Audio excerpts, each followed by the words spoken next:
I have no script. I'm on my period, so welcome to just like full gremlin energy. Yeah, that's where we are at.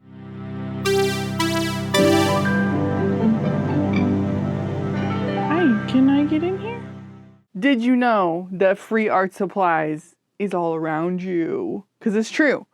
And I'm going to show you here and there and over there all of my favorite free art supplies, how you get them, and why you should Craigslist, because that's where mostly I got all of them. Okay, number 5, my flat file. We're going to go over here.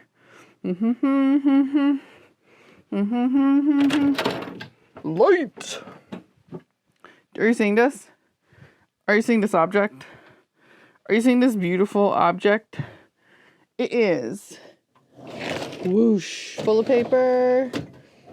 Full of more paper. Oh. All the arts. I got this on the Craigslist. Look, there's a dog. Yes, dog energy. I got that flat file on Craigslist, and it was fully free. It was very heavy to get into this house, but I highly recommend it. Flat file, so good. The other flat files I have were just like kind of side of the road flat files, but so these drawers here, and dog, these drawers here, also flat, but these are a little bit less deep or wide. So these are more like smaller stuff storage, but I have stuff for cameras and mics and paper and prints and stickers and like literally everything are in there, which is great for me. So, number 1, free thing, furniture. Is that an art supply? Yes, because it keeps you organized. Number 2, favorite, free art supply that I use constantly in my practice is 3-ring binders and all the things that go with 3-ring binders. So, I don't really do sketchbooks. Sketchbooks is like nice for other people who are fancier than me. I use binders. I use sheet protectors. I use other people's leftover Coaching Institute binders and like old scrungly plastic bips and dividers and the reason that I use 3-ring binders is because they are versatile. So I will give you an example. I will have to go upstairs to get you an example. This is the thing with all of my sketchbooks.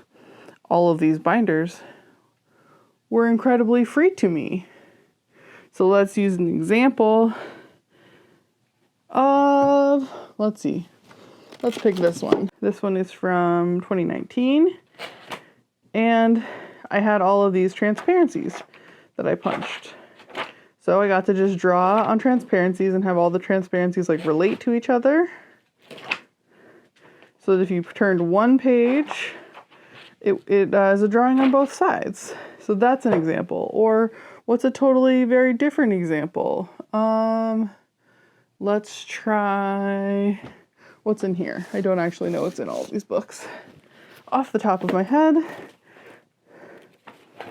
Oh yeah, so we have grid paper. We have like photo book collages in family album pages. Like you can 3-ring binder anything. So 3-ring binders is one of my favorite free art materials for making sketchbooks. Highly recommended. Number 1, furniture. Number 2, 3-ring binders. Number 3 is fabric. So let's go over here. So this wall is 100% free stuff that I found on Craigslist or old clothes, stuff like that. Most of this came from one sort of big get where an elderly woman who was a sewist, she passed away and her family wanted to give away her entire collection. So I have her entire collection, and I also have more of her collection down here. But some of it came from when a home near here was remodeling, and they were taking all of their curtains down, and I got 7 million yards of this like brocade heavy silk. It's really nice. I've used it for tons of stuff, and it was all free.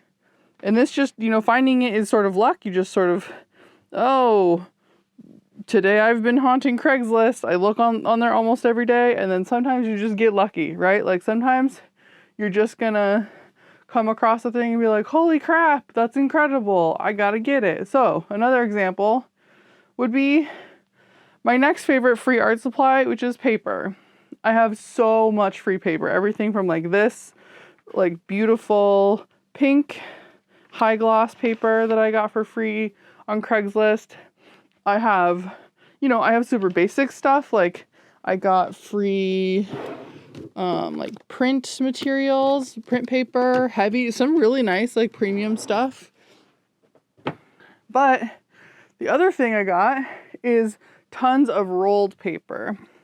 So a print shop went out of business, and gremlin energy. You can see back here I have all these rolls of vinyl and plastic sheeting and paper, and this is canvas.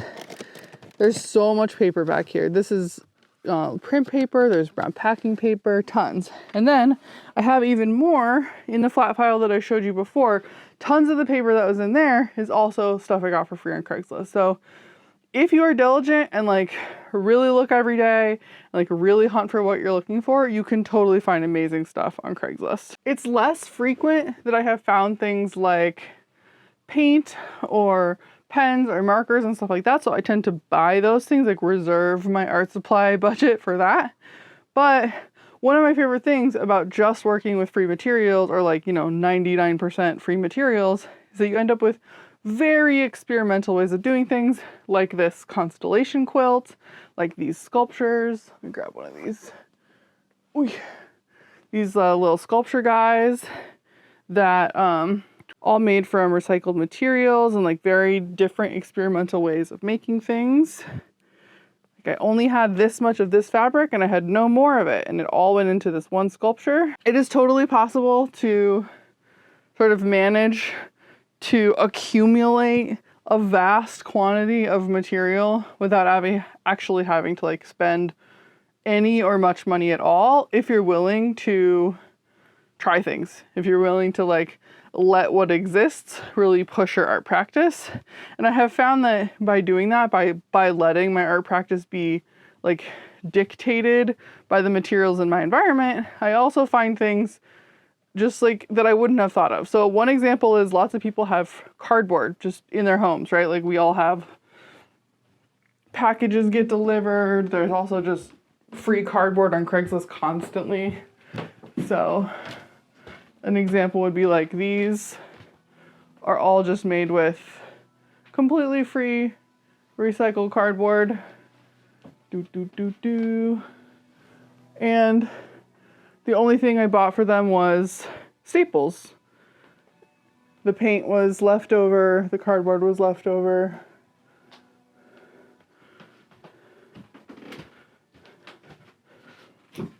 Same with these embroideries. All this embroidery thread was secondhand, free. Some of it was just gifted to me. Some of it was other people didn't need it anymore and they were just letting it go for free. So yeah, those are my favorite free art supplies. I have really like learned over the years how to let the materials around me speak to me and let the things that I'm interested in making sort of be dictated, or at least maybe not dictated, but let my interests and the materials interests kind of find themselves together.